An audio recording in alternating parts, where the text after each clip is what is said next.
안녕하세요. 미국 주식 훌륭하다 미래입니다. 우선 저는 미국 살아요. 지난번 영상에서 개인마다 차이가 있지만 사업자들은 PPP론, SBA론으로 집을 살 정도로 풀렸다는 건 사실입니다. 그리고 이번 해에 집세 내라고 또 천불 또 받았습니다. 미국에 사시는 분들은 사시는 지역 웹사이트를 종종 들어가 보시면 돈 받을 수 있는 것들이 많습니다. 개인분들도 사업자분들도 미국은 아는 만큼 챙기는 겁니다. 안녕하세요. 오케이, 우선은 볼게요. 우선 어저께 해서 반등이 나왔습니다. 그죠? 어저께도 역시나 반등이 나왔고 지금도 반등이 나오고 있고요. 그래서 지금 좋은 흐름 하고 있는데요. 지금 나오는 반등은 그렇게 큰 의미 가지실 필요는 없으세요. 왜냐면 형식적인 반등이기 때문에 큰 의미 가지실 자리는 아니고요. 네, 이 구간, 아래 구간이 하락하다가는 결과적으로는 한번 올라와야 되는, 그냥 올라오지 않고 빠질 수 있지만 무조건 거의 80% 이상 올라오는 자리거든요. 그래서 지금 상승에는 그렇게 큰 의미 두실 필요는 없는데, 이제 추가적으로 더 올라가느냐가 문제가 될 것 같고요. 향후적으로 지금 4,367자리에 돼 있는데, 우리가 보는 자리가 4,355자리거든요. 그 아래. 그래서 지금 이 자리에 있긴 있는데, 만약에 하락해가지고 다시 이 밑으로 내려간다고 하면은 아마 횡보를 할 수 있다. 하락한다는 건 두 번째 일이고 우선 횡보할 거예요. 0.529 이 구간에서 머물러 있는데요. 조금만 더 올라가면 이제 4.7대, 어저께 4.6대까지 올라갔었네요. 4.6대까지. 4.6, 4.7까지 내려갔다가 이렇게 했는데, 지금 증시가 상승하고 있잖아요. 아마 유가도 지금 내려올 거예요, 조금. 유가가 내려올 거예요. 원래는 증시가 상승한다고 하면 유가 정도에서는 내려와야 되거든요, 유가 정도는. 어저께 유가 보셨나요? 왜냐면 유가가요, 천정부는 올라가지 않고, 그리고 증시도 많이 하락하기 때문에 증시의 아래 바텀을 맞았고 여기서 떨어지면은 충격적으로 증시가 문제가 생길 수 있기 때문에, 만약 유가가 상승하면 그렇게 될 건데 그 선택을 안 할 거란 말이죠. 그래서 지금 유가는 95까지 보라고 말씀을 드렸고, 그럼 이렇게 되면 이제 달러도 조금 떨어져야 돼요. 달러도 떨어져요. 왜요? 달러는 유가를 따라가기 때문에요. 보세요. 달러 떨어지죠. 그럼 어떻게 돼요? 증시는 여기서 죽이기는 쉽지 않은 자리다. 그래서 반등이 나왔고요. 그리고 이 반등을 우리는 여기서부터 알고 있었죠. 그리고 반등하고 반등이 꽤나 셀 거다라고까지 알고 있었고, 그리고 그 전부터 해가지고 유가는 떨어질 거다라고 말씀을 드렸고, 유가 떨어지면 달러 떨어질 거다라고 말씀을 드렸고요. 사람들이 왜요? 다 집중하고 있으니까요. 상황이 그렇게 돌아가고 있어요. 주식이 재밌죠. 근데 우리는 또 이미 알고 있었죠. 달러하고 유가는 왜 떨어져요? 테슬라도 우리가 매수할 때 왜 상승하지만 기다리면 떨어질 때니까 그때 매수하면 된다라고 말씀을 드렸었죠. 네, 다 이유가 있는 거죠. 떨어지는 이유가 있는 거죠. 근데 이제 여기서 이제 어디까지 떨어질까가 중요한 거지, 유가나 달러는 골든크로스가 났기 때문에 하락하다가 올라가는, 더 크게 발산하기 위한 웅크리는 건지, 아니면 그냥 이대로 호로록 해서 떨어지면서 인플레이션이 잡히고 있다라고 하면서 증시의 추가적 상승을 만들 건지, 이걸 보시면 되는 거거든요. 그냥 우리가 다행히도 재밌게도, 그죠? 주식이라는 건 그냥 이렇게 해석을 하는 거거든요. 뭐 감산으로 해서 올랐다 모았다, 당연히 그것도 봐야 되겠지만, 증시에는 이치라는 게 있다고 우리가 계속 제가 많이 말씀을 드렸죠. 주식에는 이치가 있다고. 이치 공식이 있다고요. 그건 저도 다 몰라요. 그래서 하지만 과거적으로 주식을 해보니까 주식에는 이치가 있고 약속이 있더라고요. 저번에도 뭐 있죠? 금리. 사람들이 금리 쳐다보니까 금리가 하락할 거다라고 했는데 금리가 내려오면서 어떻게 해요? 증시가 올라갔었죠. 지금 올라왔지만요. 이런 이치가 있는 거거든요. 언제 정도면 이렇게 하락을 해야 되는 그런 이치가 있는데, 하여튼 저도 계속 그 이치를 계속 발견하려고 더 계속 공부를 하고 있는데, 하여튼 우리가 지금 알고 있는 이치에서는 지금 그대로 움직이고 있습니다. 그죠? 유가 딱 거기까지 올라가고, 유가가 올라가다 보면 아마 사람들이 유가에 대해서 100불까지 올라간다, 뭐 어쩌다 저쩌다 왈구불구 엄청 많이 나올 거라고 말씀을 드렸었고, 그리고 우리는 여기 위로 올라가기 전까지는 It's okay, don't worry, 신경 쓰지 말자라고 말씀을 드렸고요. 그리고 유가는 여기서는 이제 내려올 거다, 이제 내려와야 된다, 내려와야 되는 차트다, 내려와야 되는데 내려올 거다 라고 말씀드렸었죠. 유가 떨어지고 그럼 달러 떨어지고 증시 올라가고, 삼박자가 제대로 맞았습니다.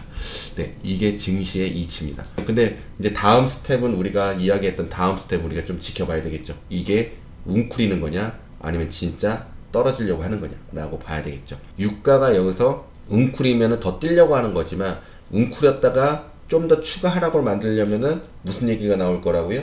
경기 둔화 이야기가 나올 거라고 얘기했죠. 그래서 경기 둔화 이야기가 나올 수도 있다는 거에 대해서 좀 대비를 해야 될 겁니다. 왜냐면 지금 유가를 떨어뜨리게 해야 할 수 있는 방법은 그거밖에 없어요. 경기 둔화라는 이슈밖에 없어요. 그렇다고 진짜 경제가 경기 둔화로 가요? 아니요.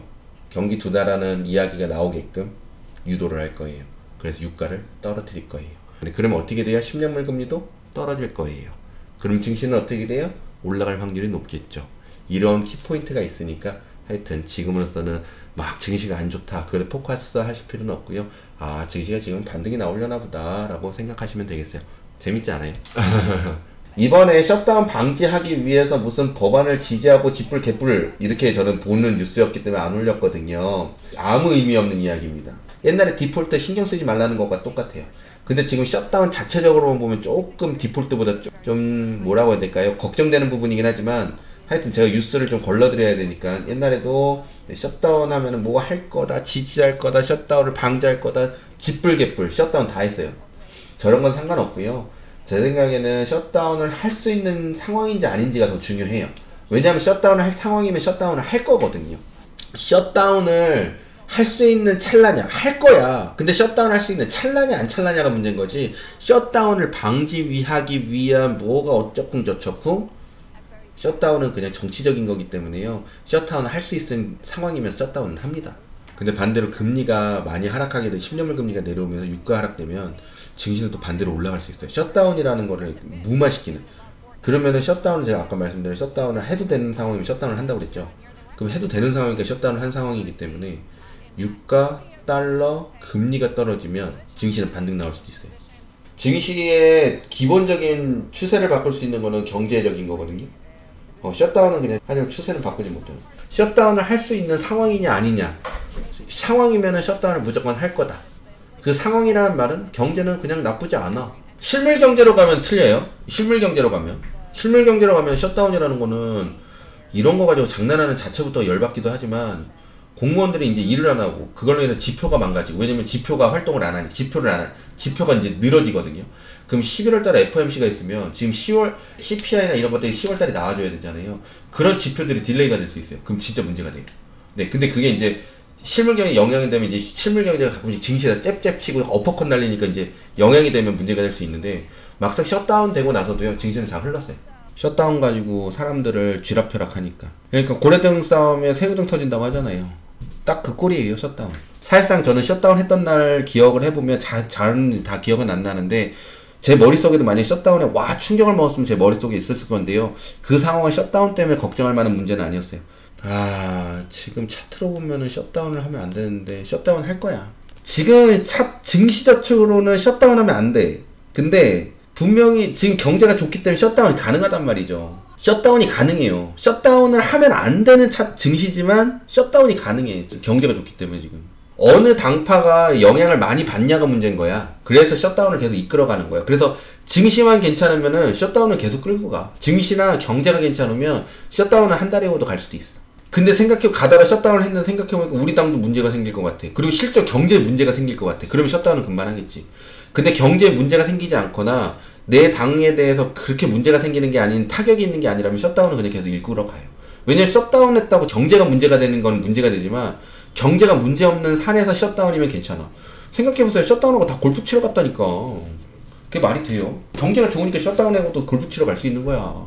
근데 지금은 제가 봐도 증시 상황이 좋은 건 아니기 때문에 셧다운이라는 불씨가 떨어지면 증시에 영향을 받을 건 사실이긴 하나, 이게 처음에는 증시에 영향을 받지만 금방 뭐 생각보다 충격은 아직은 클 거라 생각은 들지는 않거든요.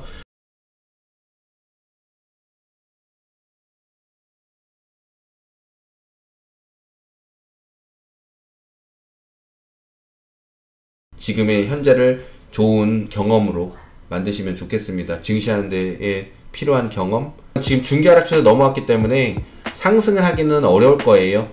그래서 상승은 어려울 거다라는 그 구간까지 넘어왔기 때문에 상승을 하면은 좋겠고 바라긴 하지만, 뭐 하락하거나 횡보를 하는 거는 너무 당연한 거기 때문에 이 구간에서는 하락만 하지 않으면 막 여기서 올라가다 내려가다 계속 결국 횡보인데, 횡보에 스트레스 받을 필요는 없으세요.